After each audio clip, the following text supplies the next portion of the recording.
Good morning, friends, and welcome back to Trans India.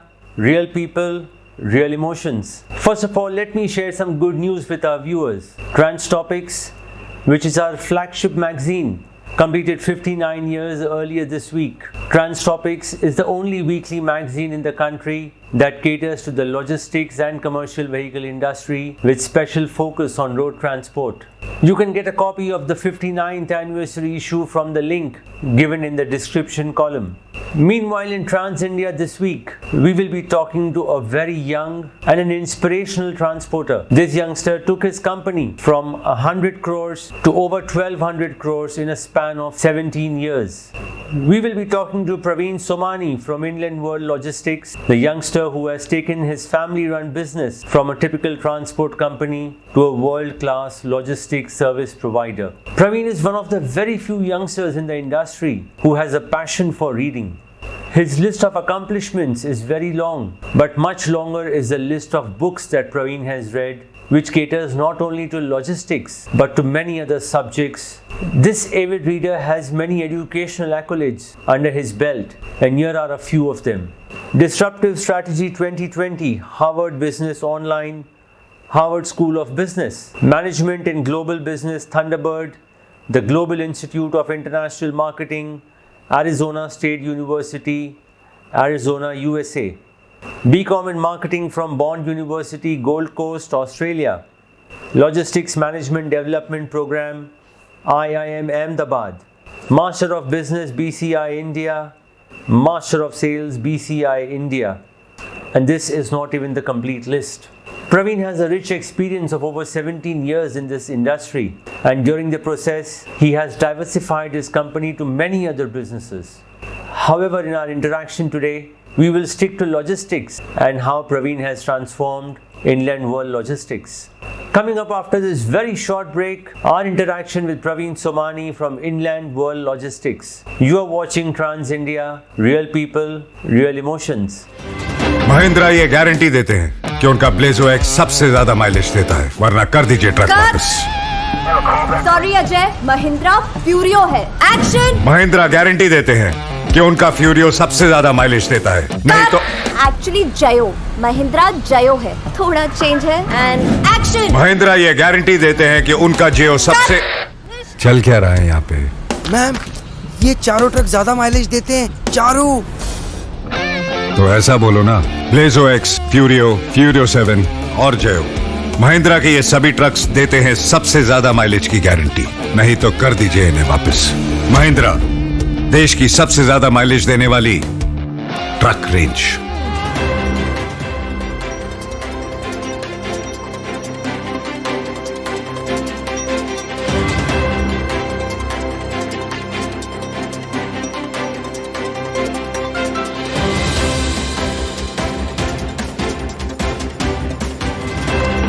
Welcome back to Trans India, real people, real emotions. We will be talking today to Praveen Somani from Inland World Logistics. So Praveen, can you give us a little background about Inland World Logistics and its journey so far?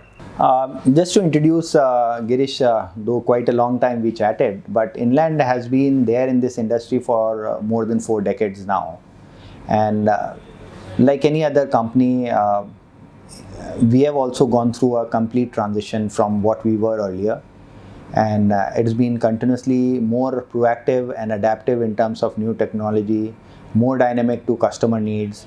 We are open, focused, and everything is now moving more towards processes, ensuring that process compliances are there, so that the key customer focus is always there. So basically, the idea, what we have been circulating within the company, we have monthly town halls within the company itself, wherein we not only bring and educate our team with respect to new concepts, but also bring in an understanding as to what kind of disruptions internally we can create within the company, rather than having a disruptor coming out and disturbing our apple cart. And the most important point what we have been reiterating is with respect to focus on customer. A complete excessive focus on customer, and that's what we are trying to develop. whether it is with respect to our operations, whether it is with respect to the customer service, the sales operations part of it, and eventually it is all about getting your entire transaction cycle within the domain. Praveen, your company started as a typical transport company moving goods from point A to point B. When did you feel the need to grow beyond that, to grow beyond just mere transportation? And also, could you give us a sense of what operations are being taken care of currently under Inland World Logistics? So eventually, Girish, we have been fortunate that our family has been able to give us significant exposure in terms of traveling, in terms of studying abroad, looking at different companies and understanding what is happening and what is happening around the world. Apart from those opportunities, I have personally been an avid reader. So whether it is with respect to magazines, whether it is with respect to journals, whether it is with respect to books. So I try to gobble a lot of information. And what helps is all this information keeps on creating a certain thought pattern. Whether it is with respect to your ideation, whether it is with respect to your strategy, whether it is with respect to your own maturity of a subject, a deeper understanding for any subject. And that has been one of the areas why I feel that I got so excited into logistics. Since it has been a family business, it was always an open opportunity wherein we could come in, sit, just observe what is happening and what is it happening outside India, how things are shaping up, what is becoming more important. So all these aspects really helped us in getting our thoughts cleared. And since 2000 onwards, in 2000 we had a presentation within the company and we said that if the company has to grow, it has to change the way it is. Not only just the way we do business, but the entire structure.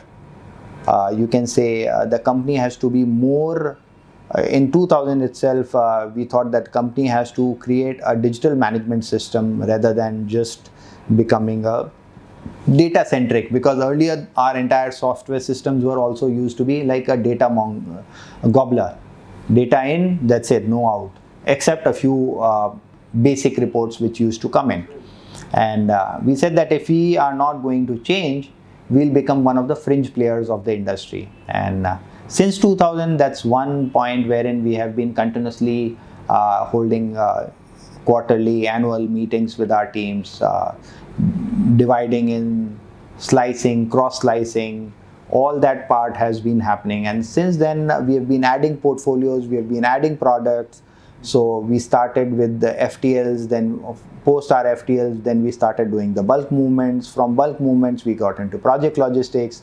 We started doing third-party logistics, servicing customers, taking up entire turnkey projects, getting into servicing of Nepal, Bangladesh.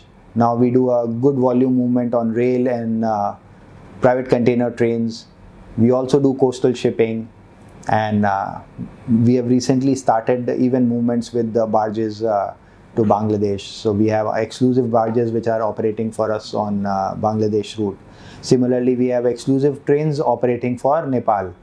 So gradually we have been working on these areas, and I think today is quite a significant time with a lot of change happening in the industry.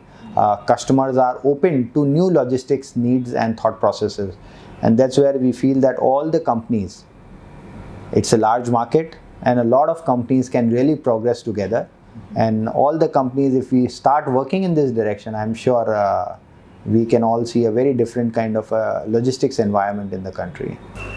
Praveen, your company, I think, is amongst the first ones to move to multimodal transportation. How challenging is multimodal transportation and what are the typical challenges that you face?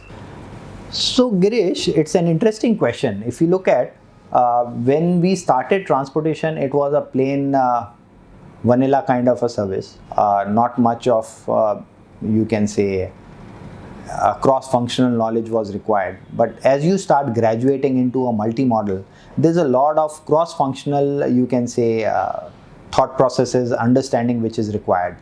And one of the challenges was we were entering into areas where we did not have exposure, where we did not have knowledge. So knowledge as such, or you can say KT, is a very poor subject within the Indian domain so far, and especially in an industry which is highly fragmented. So with that, the knowledge transfer was difficult, and the only way to knowledge transfer is you bring someone with knowledge on board and then start learning. But the problem is, when you start bringing in someone with the knowledge, you also have to put up a learning cost. And with every new learning, whatever said and done, yes, we have gone past that, we have grown, we have become much better. Every step we have improved, we have learned a little better, but you still have given a learning cost. So this was one of the challenges. So every time you take a product, you have that hit into your mind that there's a learning cost which is going to be there. But today, because we have all gone through all that, so we understand that, okay, let's ballpark or earmark an X percentage which is part of the learning curve. It could be because of negligencies, it could be because of not having systems into place, it could be because of any and host of other reasons, or probably even the customer is taking advantage of your not having a correct knowledge. Based on all that, what we have also understood is there are certain guiding principles. We have said that if we want to get into a new avenue, new service module, we need to ensure that, okay, 1, 2, 3 we have identified within the company. These 3 processes needs to be identified, clarified before we move forward. So that makes the process much more transparent, more smoother and measurable. Because if you can measure it, then the chances of learning cost, or you can say negligency losses, gets diminished, and it becomes a lot easier. So today we are happy that we have crossed a lot of these hurdles.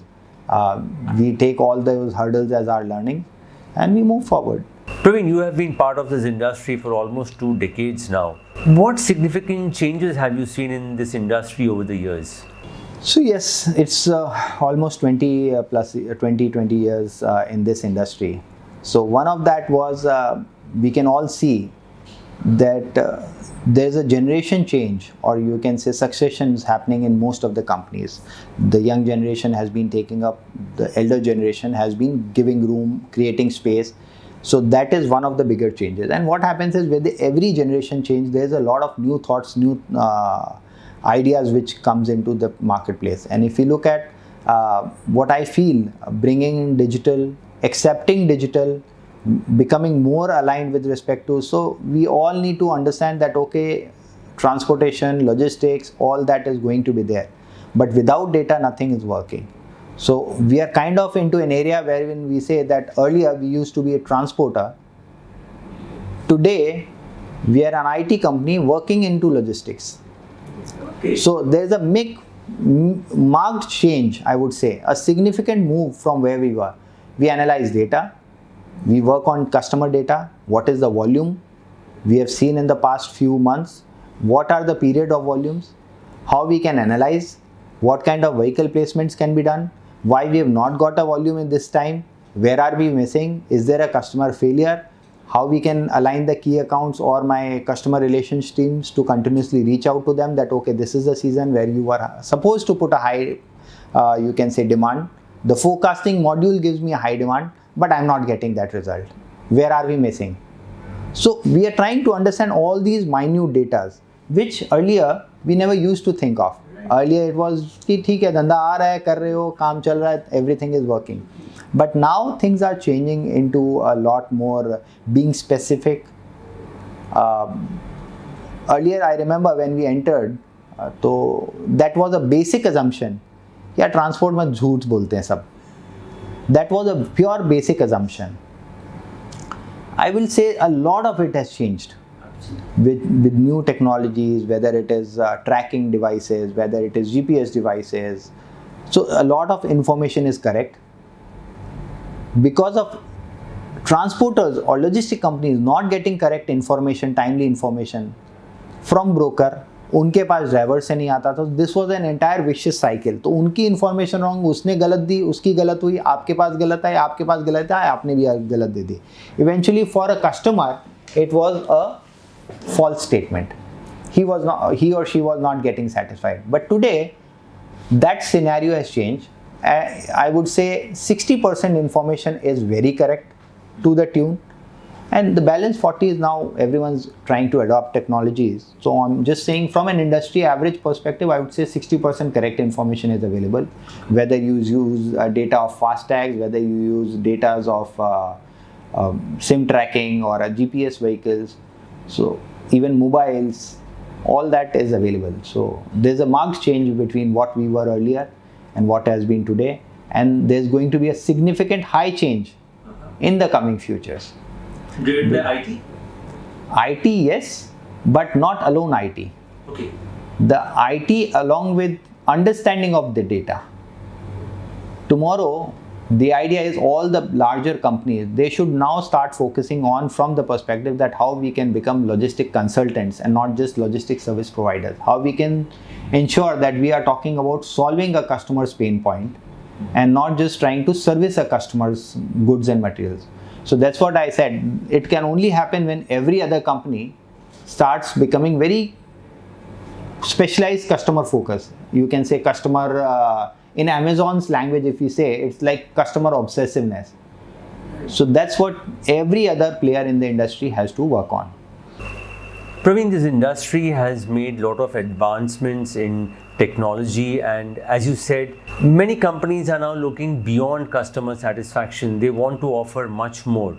But still, one of the pain points of the industry remains freight rates. How are you taking care of this challenge, and how do you make sure that your bottom line remains healthy? See, what has happened is,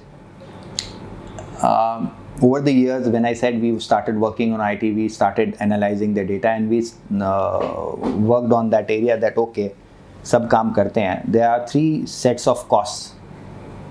So basically, revenue minus cost of goods sold is profit. That's a basic formula. So we said, okay, revenue ke bhi, there are multiple steps how to increase revenue, because if growth in revenue is there and cost of goods sold goes down, the profit will go up. So there's no rocket science to that. But then we said, okay, cost of goods sold mein kya hai? There are 3 areas. One is, yes, the freight rate part of it. The other is the cost of finance. The third area is direct expenses, whether it is labor, unloading and all that. And the final is your office and administration expense. So every year what we had been doing in the past, that okay, let's start hitting out at each of the cost centers. So lot of the times it was always the idea ki are freight rate here. But freight rate, yes, is important, but there are other costs also, because eventually you are being driven by a market force. You cannot change your pricing just based on that your cost is high. So the first understanding is that you have to align that your costs are within the zone, apart from freight costs. So we said unless we look at all those areas, we are going to continuously keep on fighting on the freight rates. And freight rates, man chahe aapko milenge nahi. Customer is not going to, because it's an open competition today and becoming more and more transparent. So we worked on these areas. Why we are not able to have a better cost in terms of finance, why our cost of finance is going, why the transaction time is taking higher, what are the pinpoints, how we can make electronic billing. So almost I would say 74-75% of our billing is all system made. It's an auto bill process. System is making the bills. Once the POD comes, immediately there's an e-bill which is available. The only thing is, whichever the branch has to just do the print, attach the POD and submit it. So the idea was how we can cut down in each and every process, and that's why I said IT helped in doing all that, analyzing where we have been losing.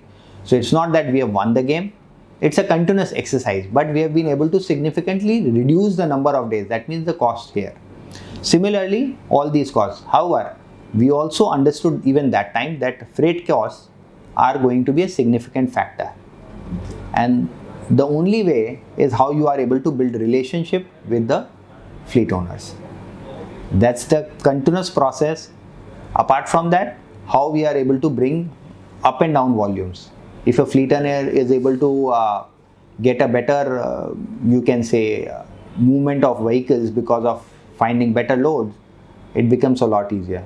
So the entire process and focus is okay, if there's a lot of volume happening, we have a good contract happening from this side, how we can ensure that we can get another contract from the return side. If you are able to do that, you can put in your own fleet, you can put in a fleet owner who can directly ensure that you are competitive. But whatever said and done, if there's a competition which is doing the similar thing, yes, your prices will remain into a similar zone. But after you have looked through all these aspects, I do not feel कि profit नहीं होगा. Plus minus रहेगा, but profit तो आएगा. But again, you have to ensure that all these places are worked out. The right boxes are ticked. Right boxes. And then it is not just that you have to focus only on, as I said, we moved into railways, we moved into container trains. So the idea is the cost working out better there? So has multimodal transportation helped you in becoming more efficient and cost effective? In certain areas, yes. Okay. Where we are able to find these kind of services working, yes. So that's been It's been a little, we have been continuously testing since last year. We have been testing this area and we have found that we are more competitive. In fact, in certain areas, I cannot name numbers, but yeah, significantly better. Praveen, the government has been taking major steps to improve the logistics segment overall. You know, the government is building better roads, better infrastructure is coming up. At the same time, policies have been framed which help this segment, and more are in the pipeline as well. What are the elements that are helping your nature of work? See, I would say a lot of policies which are there has helped companies become a little more focused. The highway network definitely helps. You are able to reach out to customers, you are able to service. If you have your fleet, you can have a better turnaround in terms of fleet, in terms of kilometers, which was earlier difficult. Thus, capacity to load a fleet has also been increased. So that has also helped, because you don't have to keep on buying new assets every time. You can utilize the same asset for a higher capacity, and when the efficiency is there in terms of the equipment and the infrastructure is good, so why not take advantage of that? And I think that's been one area which has helped. Higher capacity and higher movement has helped us in reducing a little bit of cost. So these are two areas I feel really has worked into our area, apart from all fiscal policies, which has made a lot of jobs a little, you can say, electronic.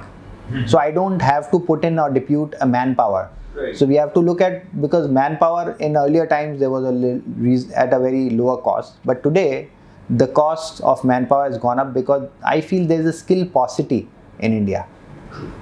So as the skill paucity is there, the cost is rising and it will only rise. So I have to continuously see that there is a balance between how we are remunerating, because you would not like to remunerate less to a skilled manpower. And if you keep on hiring and not able to justify the cost, then it is also not worthwhile. Praveen, getting trained manpower in the logistics segment across, the entire board is a challenge. Do you consciously invest in manpower training? Oh, absolutely. We have a continuous training program, and we have in PMS, performance management, we also track their training. So what is their result out of the training? How much they have invested into the training. The company is continuously identifying areas where we need to train. We have a YouTube channel within the private domain itself, wherein we are putting up all educational videos. All the inductions are continuously trained. Every new person, old person has to go through a certain weekly on-the-job training. They have a certain course wherein my HR team does certain courses. Even within the team, there's a lot of senior skilled set of, you can say, team members who have been part of our family.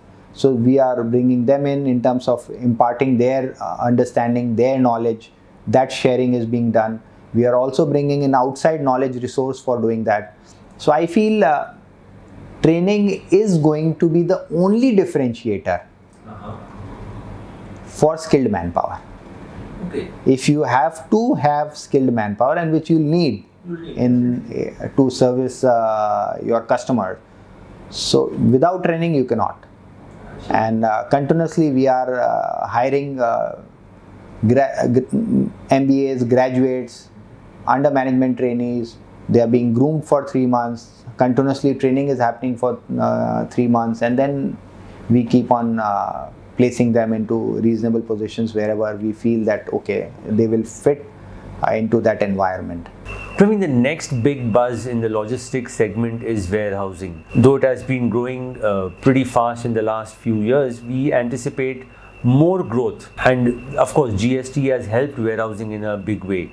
How strong is your company in the warehousing space, and what kind of space is available? So warehousing per se, we had been continuously focusing on warehousing as a business model. For us, we are aligned with a multiple set of customers. We are giving from a Port Blair to entire Northeast, we are offering customers. However, I would say we are yet not so aggressive on this zone. Okay. We service pan-India on different customers for different materials. But that is one area which needs a significant growth from our side, and we are working on that. So this year our focus is to develop that. How much has GST helped your business? I would say quite a lot, because there was a lot of unfocused business within the industry, and everyone was doing, we were also doing, so the unreliable business. Now this has become more clear, more focused. Just look at what you need to do rather than try to get into all this. So a lot of that is there. However, there are certain regulations. Being a new law, there's a lot of confusions initially. Slowly and gradually things have been improving. The laws have been also, you can say, there's a modifications also coming within the law itself. They have been refined. Yeah, so now I think system will stabilize. And I was talking to a few of my friends who are in Portugal and all, and they said that when they also started, they had a big fiasco in terms of GST, VAT, whatever they call it. So they said there was a big fiasco, but then it took 3 years for them to really stabilize. Right. And once stability came in, it's like business should have been done like this only. So I would say yes, this is the way it is happening in India. There is a lot of refinement happening in the act. Modifications are coming, and gradually in the next 1-2 years, because India is many Portugals in itself. So probably if they take 2-3 years, we can count us a year or 2 more, and by that time I think we will be completely rationalized. Logistics, and more so multimodal transportation, is all about using all modes of transport available. The idea is to get the best efficiency and of course the cheapest route. So how effective is railways, and how is Inland World Logistics using railways for its business? We'll be talking about DFC and more with Praveen coming up after this very short break. You are watching Trans India, real people, real emotions. Mahindra ये guarantee देते हैं कि उनका Blazo x सबसे ज्यादा mileage देता है, वरना कर दीजिए ट्रक वापस। सॉरी अजय, महिंद्रा फ्यूरियो है।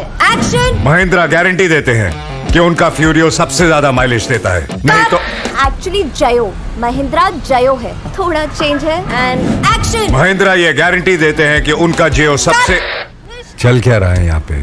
मैम, ये चारों ट्रक ज्यादा माइलेज देते हैं, चारों। तो ऐसा बोलो ना, ब्लेजो एक्स, फ्यूरियो, फ्यूरियो 7 और जयो।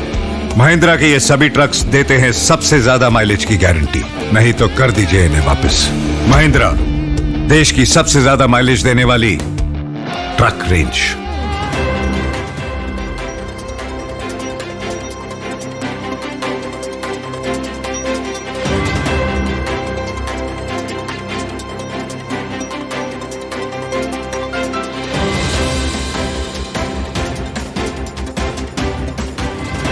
Welcome back to Trans India. Real people, real emotions. We are in conversation with Praveen Somani from Inland World Logistics. Praveen, your company has been using railways for quite some time now, which again has been developing and has been growing. What impact do you think DFC will have on the road transport industry and on your business?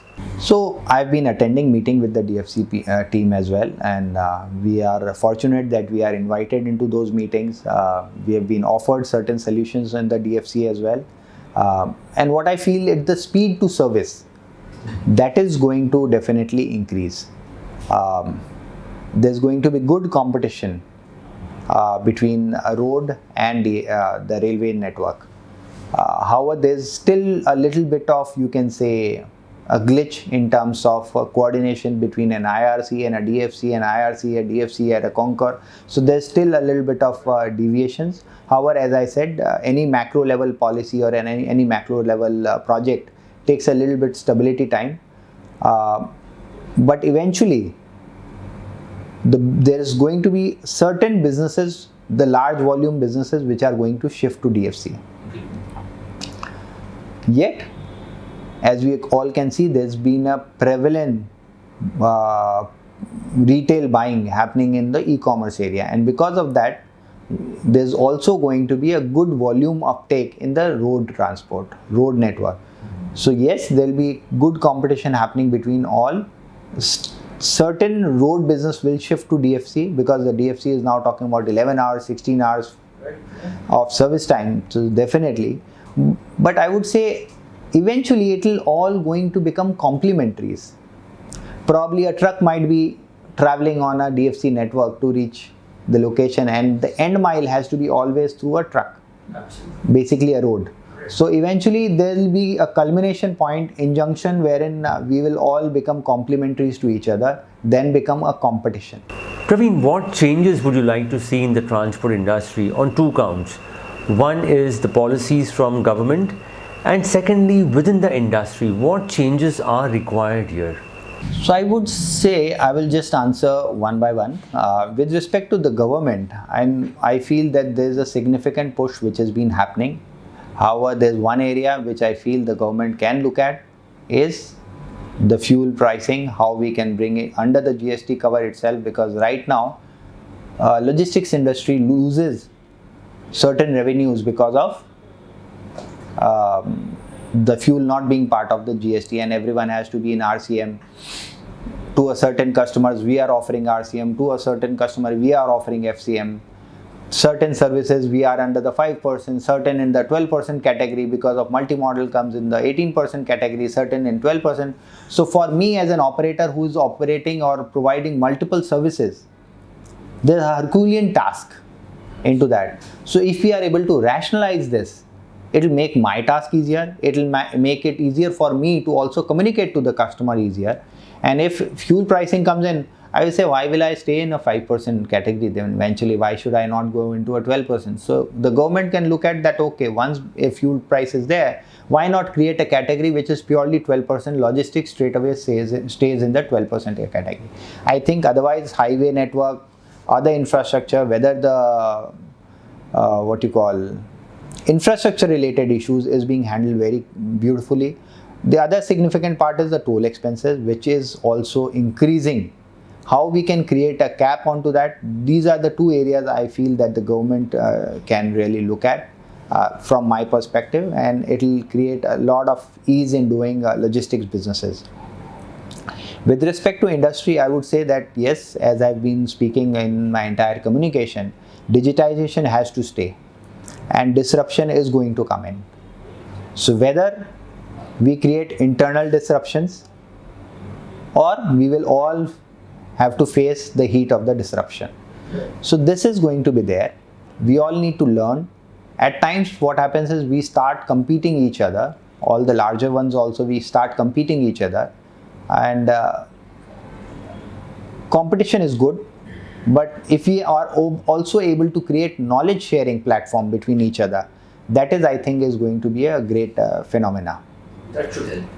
That will definitely help. How I have been able to digitize, if we are able to create that knowledge sharing, I think this is two points which I feel is important. And competition has to remain, because that helps you to excel. That is a continuous motivator for you to become a much better than what you were earlier. But competition has to go beyond just freight rates, and the focus should be more on providing value addition and other services at a cost, of course. That to automatically, when we are talking about that, okay, how we are able to upgrade, freight rate is one part of it. And I remember I was reading one of the books, and therein there was a salesperson who was continuously one of the best salesperson. And every other person used to go to him and learn how he was the best salesperson. That's a story from the US, original story. And every person who used to go there used to learn the entire trick, what used to happen. But then at the end, this salesperson, Mr. X, was always the top salesperson. And eventually he said, I'm tired of teaching, because it is not the knowledge which works. It is your implementation. So even here, at least we can do the knowledge sharing. There are certain people within the industry wherein we feel कि अरे यार मेरी knowledge दे दी तो सामने वाला तो equal हो जाएगा. It is how you implement. Knowledge is available everywhere. I also learn, so that means I also borrow a lot of knowledge, and then I create my own knowledge to it. If I share, probably knowledge कम किसी का भी नहीं होगा. It will only add to the value. Probably someone will be able to use it much better, decipher it much better. How they implement is going to be the key. Praveen, do you think there is a need to abolish RCM and FCM, or probably merge them in a way that we have just one system that governs the entire road transport industry? I feel it will, because it will ease out a lot of processes, the statutory requirements, the guidelines. It will make things a lot easier. I would say the entire industry will become more simplified. The level playing field will be there in FCM and RCM. So customer is going to get a better model to it. And as I said, eventually it will not be just the price point. It will be what kind of services you offer to customer. So higher the value adds, the customers, and eventually customers will also understand that yes, price is going to be an important point, but then it is also going to be decided on value add. And fortunately, there are multiple customers where even if I am an L2, I get the opportunity. Okay. So not because of being L1, wherein we say that, okay, this is the price, but if you need this kind of services, there's a certain X price. And that's why we are an L2, while there may be a significant L1s there, but we don't do all those kind of competitions. So certain customers have accepted, certain are being educated, and probably as the new logistics teams across are coming, they are also sharing. There's a lot of CI knowledge sharing platforms, so they are also improving. May take time for a macro economy like ours, but things will change. Praveen, the government keeps talking about reducing the logistics cost. Time and again we've been hearing that. Any suggestions that you think would help in bringing down the logistics cost? So I would say government in its part is doing multiple aspects. For example, when we are talking about DFC, as you said, it will not only ease and reduce the cost, because if my vehicle is able to do a better turnaround, I can use a complementary service of a vehicle going on DFC network and then moving on to a customer delivery and then again moving back faster. So if my turnaround time is higher and faster for my vehicle or whoever's vehicle it is, this is going to be a significant change, because higher the mileage, the cost of vehicle has been going up, so the EMIs are there, and that cost is being attributed into all these areas. So this is, I think, one of the biggest play which will come in, because otherwise all the other costs are going to remain same. Manpower is your internal outlook, it cannot be an external outcome. There was also, I spoke to a few people and they said, okay, government can come and say that, okay, this is the price point you can play, or you need to be within the zone. But I would say that is not the government's zone. That is your individual zone. Absolutely. If you feel that you want to be part of that competition and you want to bid, that's your choice. Correct. You cannot change. And all these new areas where it is there,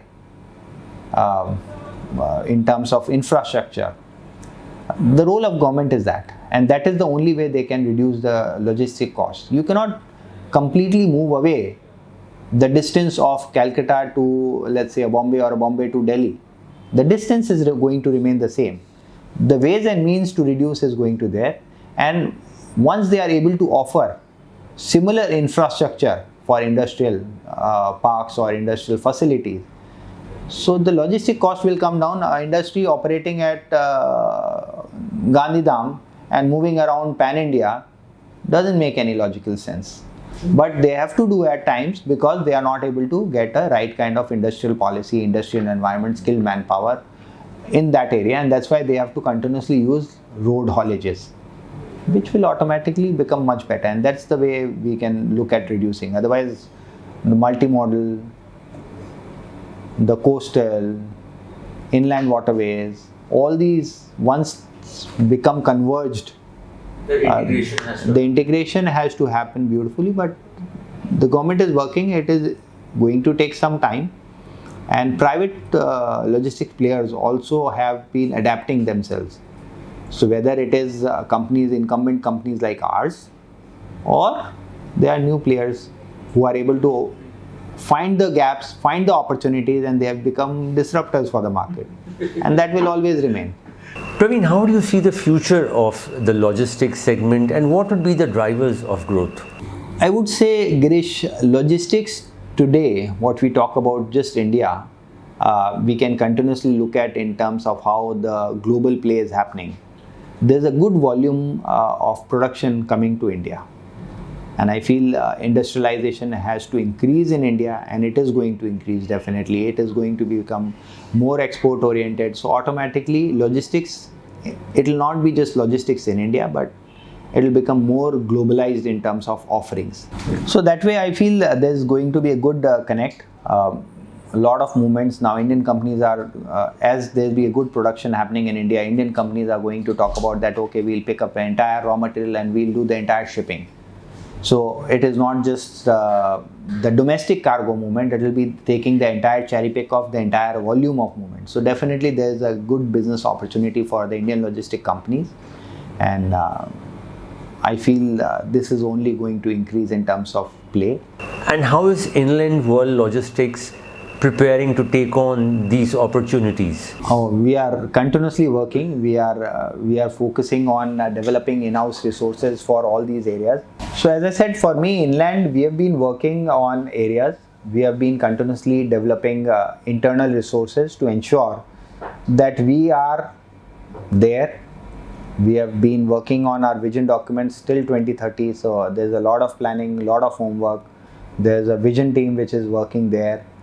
The focus is to ensure that, okay, how we are able to build in, and I feel, and I'm crossing my fingers that yes, we'll reach our targets. Well friends, that was our interaction with Praveen Somani from Inland World Logistics. This youngster is an inspiration to many, and Inland World Logistics too has been a guiding light for many companies in this segment. We will be back next week with another very exciting interview, and we will be talking about a segment that has been growing pretty rapidly. We shall be talking about electric vehicles, that too in the commercial vehicle space. So don't forget to tune in again next Sunday, and of course don't forget to subscribe to Trans India, Real People, Real Emotions. Until next week, stay safe. Jai Hind.